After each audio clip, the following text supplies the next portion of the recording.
Bonjour, je vous présente Chaco. Alors Chaco, on va jouer sur du 10 par 10. Donc pas sur un 8 par 8, mais du 10 par 10. Alors vous allez mettre un éléphant, une tour, un cavalier, fou, la reine. Ensuite, vous allez mettre le roi.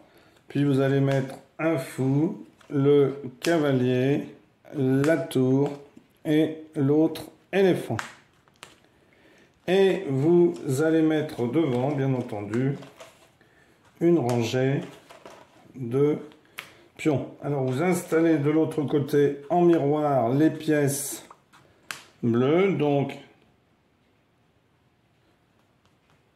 ici vous allez mettre les pions.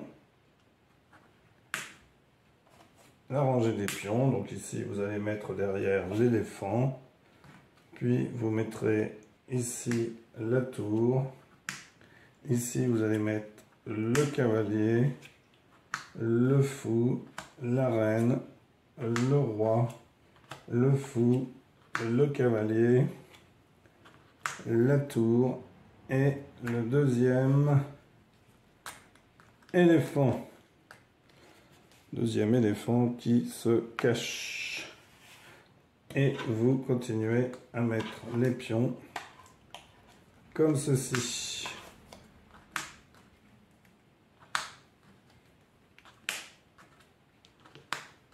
Voilà. Et vous allez avoir, il est là. Alors, un autre pion. Vous allez avoir une nouvelle pièce qui n'est autre que le canon. Alors, le canon, vous allez le positionner ici et ici.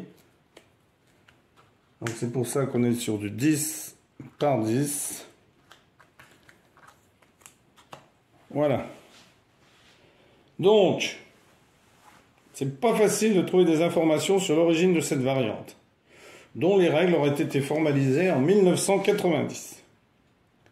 On sait que son nom Chaco signifie échec en espéranto. Alors, vous avez 2 éléphants et 2 canons par joueur. Les éléphants du Chaco ressemblent aux éléphants du Chatrange. Ils se déplacent en diagonale d'une ou 2 cases. Donc ici, pour venir ici ou ici, ici ou ici, ici ou ici, ici ou ici. Et vous avez le canon. Eh bien, le canon, lui, bombarde. Et cela reprend le déplacement de la tour aux échecs. Alors, c'est identique aux bombardes du Xiangqi. Ils reprennent le mode de déplacement analogue aux tours des échecs. Autant de cases horizontales et verticales. Bien entendu, on ne peut pas sauter par-dessus les pièces. Mais ils ont des possibilités de capture plus limitées. Le canon, comme la bombarde, doit arriver sur la pièce à capturer après avoir sauté par-dessus une autre pièce sur son parcours. Je ne peux pas ici bombarder la bleue. Par contre, si j'avais cette situation, eh bien, je peux passer par-dessus et prendre la place de la reine. Voilà comment capture les canons ou bombardes. Voilà.